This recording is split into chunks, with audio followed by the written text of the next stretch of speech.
The real-life zombie. As I boarded the train on an ordinary morning, little did I know that this routine commute would quickly descend into a nightmare that would haunt me for years to come. The carriage was filled with the usual mix of passengers, people quietly reading newspapers, others immersed in their smartphones, and some lost in their own thoughts. As the train pulled away from the platform, I noticed a man sitting alone in the corner. He looked disheveled, with wild hair and eyes that darted around the carriage as if searching for something or someone. Something about his appearance and behavior made me uneasy, but I tried to dismiss my fears as irrational. However, as the train journey progressed, the man's behavior became increasingly bizarre. He muttered to himself incoherently, and his hands trembled uncontrollably. I could feel the tension in the air, and other passengers began to glance nervously in his direction. A middle-aged man sitting across from me must have noticed the unease as well. He leaned forward and asked in a concerned tone, "Hey, are you okay?" In an instant, the man's erratic behavior escalated into pure chaos. With a deranged expression, he lunged at the kind stranger, knocking him off his seat and onto the floor. The sound of the impact echoed through the train carriage, and panic erupted among the passengers. The crazy man's eyes were filled with an unsettling mix of rage and confusion as he clamped his teeth onto the man's neck, drawing blood. The horror of the situation paralyzed everyone, and screams echoed through the carriage. "Help me!" Some passengers ran to the opposite end of the train, desperate to escape the violent scene unfolding before them. A few brave souls tried to intervene, attempting to pull the crazed man away from his victim, but he was frenzied and seemingly impervious to pain, thrashing and flailing with a primal strength. In the chaos, someone managed to alert the train conductor, who immediately radioed for emergency assistance. Panic and fear were palpable, and I found myself frozen in shock as the horrifying scene played out just a few feet away. Seconds that felt like an eternity passed before the police arrived, rushing onto the train with guns drawn. The crazed man's frenetic movements seemed to intensify as he saw the officers, and he charged straight toward them, his eyes wide with madness. With no other choice, the officers fired a shot, hitting the man in the leg, but the wound didn't seem to deter him. He continued to crawl forward, blood trailing behind him like a grisly path. More officers arrived, and they finally managed to subdue the crazed man. Handcuffs were slapped onto his wrists, and he was forcefully dragged away from the scene of horror he had created. As the emergency responders tended to the injured man on the floor, I felt a mixture of relief and terror. The events of that morning would forever be etched in my mind, and the shock and trauma would take time to process. In the days that followed, news of the incident spread like wildfire, and I found myself haunted by the memories. I couldn't shake off the image of the crazed man with blood around his mouth, or the helpless victim lying on the floor, his life hanging by a thread. The incident left me with a deep sense of vulnerability and the understanding that danger could strike at any moment, even in the most mundane settings. My daily train commute, once an ordinary part of life, now filled me with anxiety and unease. For weeks I struggled to sleep, my mind replaying the horrific scene over and over. I found solace in talking to a therapist, trying to process the trauma and fear that had taken root within me. As time passed, the scars of that dreadful morning slowly began to heal, but the memories remained. The man who had been attacked eventually recovered physically, but I wondered how long it would take for him to heal emotionally. The crazy man was deemed mentally unstable, and the legal process unfolded with the utmost scrutiny. His attack had left a profound impact on the lives of those who witnessed it, and the repercussions would be felt for a long time. I learned that the mind could be a fragile and unpredictable thing, capable of both extraordinary compassion and unimaginable violence.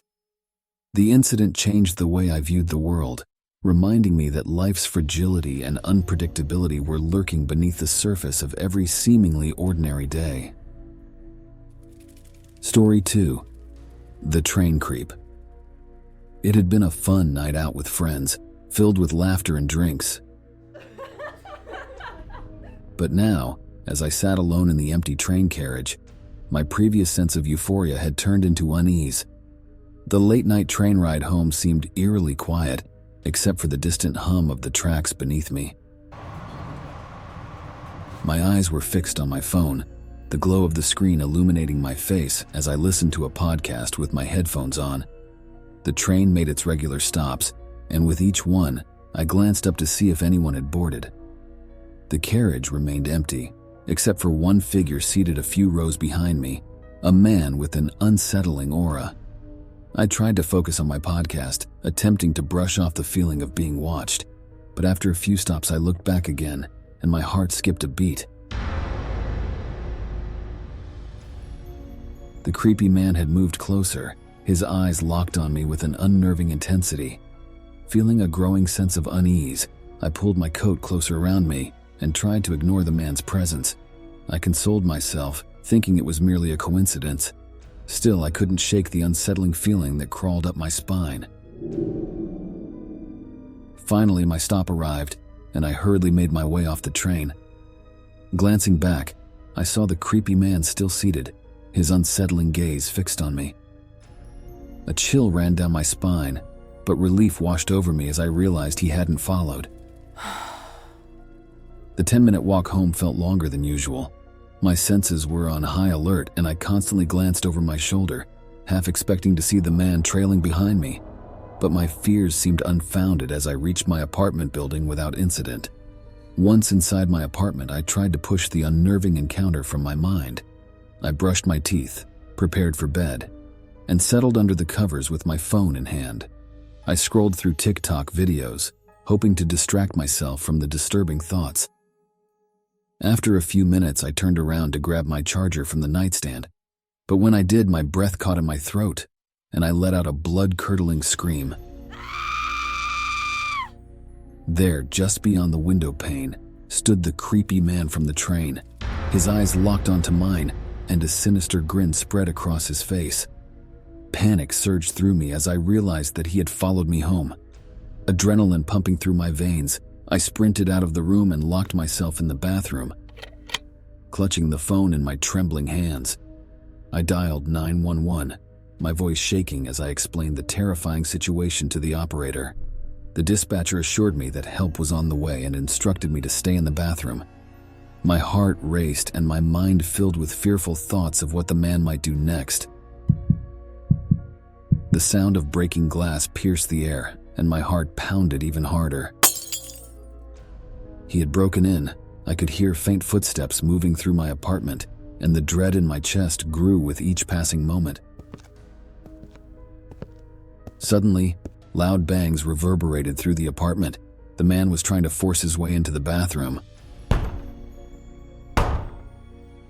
My breath hitched in my throat as the door handle rattled violently. "Please, help me!" I cried into the phone, my voice shaking with fear. The dispatcher tried to keep me calm, assuring me that the police were almost there.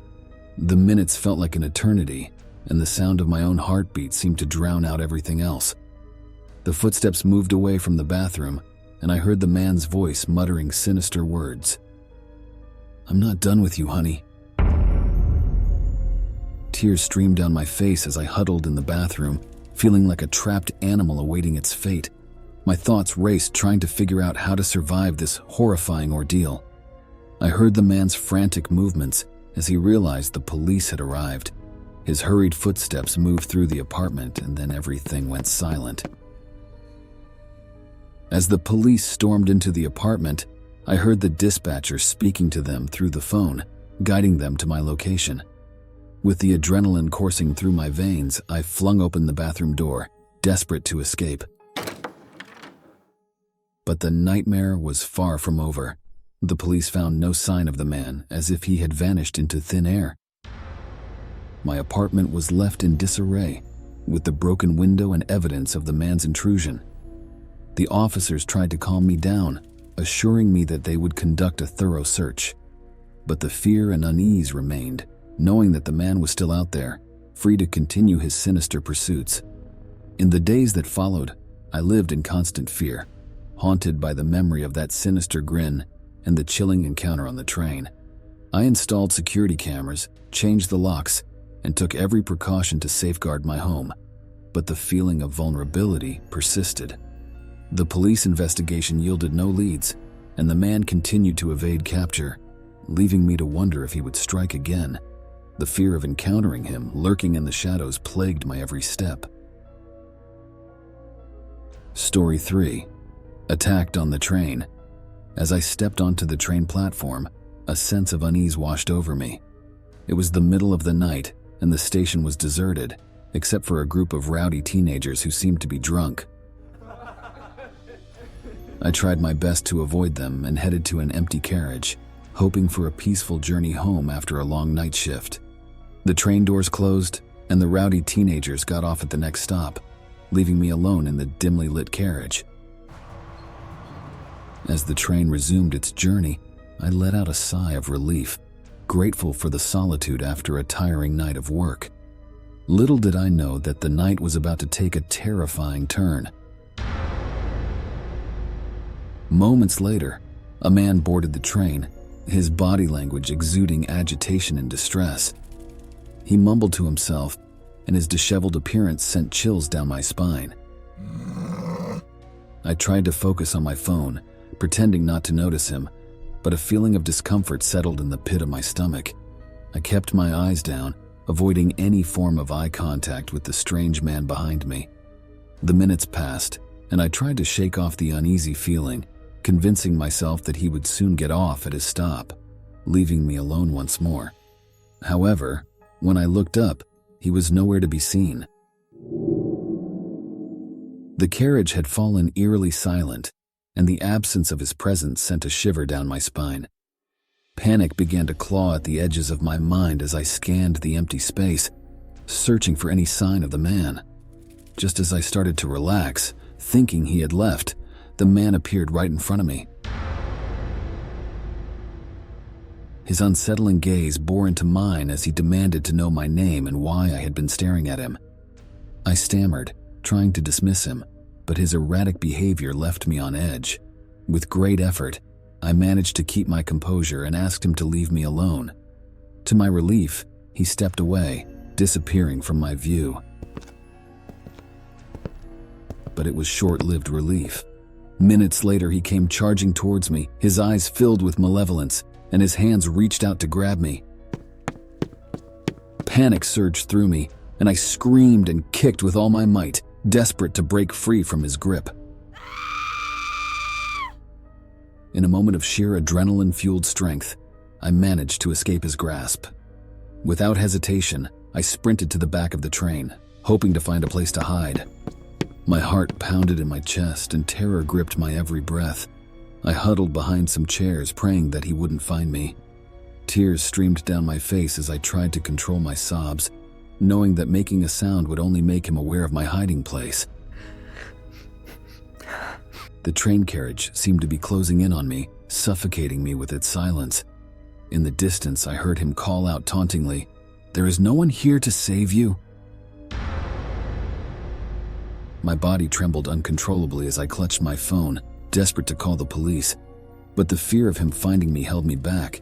There was no escape route, no way to flee from this nightmare unfolding before me. The footsteps grew louder, closer, and my heart pounded in my ears. The darkness of the train carriage seemed to swallow me whole, suffocating me in a world of terror. Each passing second felt like an eternity, and the man's malicious voice echoed in my mind. Just as I felt like my world was collapsing around me, the train doors suddenly opened, flooding the carriage with light. It was as if a guardian angel was watching over me, offering a fleeting chance at escape. I seized the opportunity and sprinted towards the open doors, not caring that it wasn't my stop. The fear of the man's pursuit propelled me forward, my breaths coming in gasps as I dialed 911. The operator's voice on the other end offered a sliver of comfort, but I knew my nightmare wasn't over. The train doors closed, and the man's sinister presence lingered in my mind. As I reached a nearby parking lot, I glanced around, praying that he was nowhere in sight. Tears streamed down my face as I recounted the terrifying encounter to the police, my voice trembling with fear. The officers assured me that they were on their way to pick me up, and I clung to the hope that they would keep me safe. I felt like I was living a nightmare, one that I couldn't wake up from. When the police arrived, they took my statement and ensured my safety. The officers were kind and understanding, but the trauma of that night would stay with me forever. In the days that followed, I found myself haunted by the encounter. Fear seemed to lurk around every corner, and the once familiar train ride became a terrifying ordeal. I sought counseling to help me cope with the trauma, but the scars on my psyche ran deep. The incident taught me the value of vigilance and the importance of staying aware of my surroundings. It shattered my sense of safety and left me with a lingering fear of encountering strangers. Every night, as I lay in bed, I couldn't help but relive that horrifying night on the train. The man's sinister voice haunted my dreams. Story 4. The Hostage Standoff. I stepped onto the train platform, the cool night air sending a shiver down my spine. It was late, and I was exhausted from a long night of work. As I boarded the empty train, I looked forward to a quiet and uneventful 10-minute ride home. The train was deserted, and I took a seat near the back, my mind drifting as the rhythmic motion of the train lulled me into a daze. It was peaceful until the next stop, where two men boarded the train. At first, they seemed like any other passengers, maybe a little tipsy from a night of revelry, but nothing out of the ordinary. However, as the minutes ticked by, I noticed their behavior becoming increasingly erratic. Their friendly banter turned into heated arguments, and I grew uneasy, unsure of what to do. The tension in the carriage thickened, and I felt like an intruder in their escalating conflict. Suddenly, one of the men threw a punch, and the other retaliated by pulling out a gun. Fear gripped my heart as I watched the situation escalate before my eyes. Panic surged through me as the reality of the danger I was in set in. In mere seconds, the man with the gun lunged towards me, grabbing me and using me as a shield against the other man. My mind went blank with terror, and I could only stare wide-eyed as they shouted at each other, the weight of the gun pressed against my side. "You think that young boy will save you?" The man holding me snarled. I could hardly breathe, frozen with fear and uncertainty. My mind raced, trying to come up with a way to escape, but I felt utterly helpless, trapped between two dangerous strangers. My heart pounded in my chest, each beat echoing in my ears.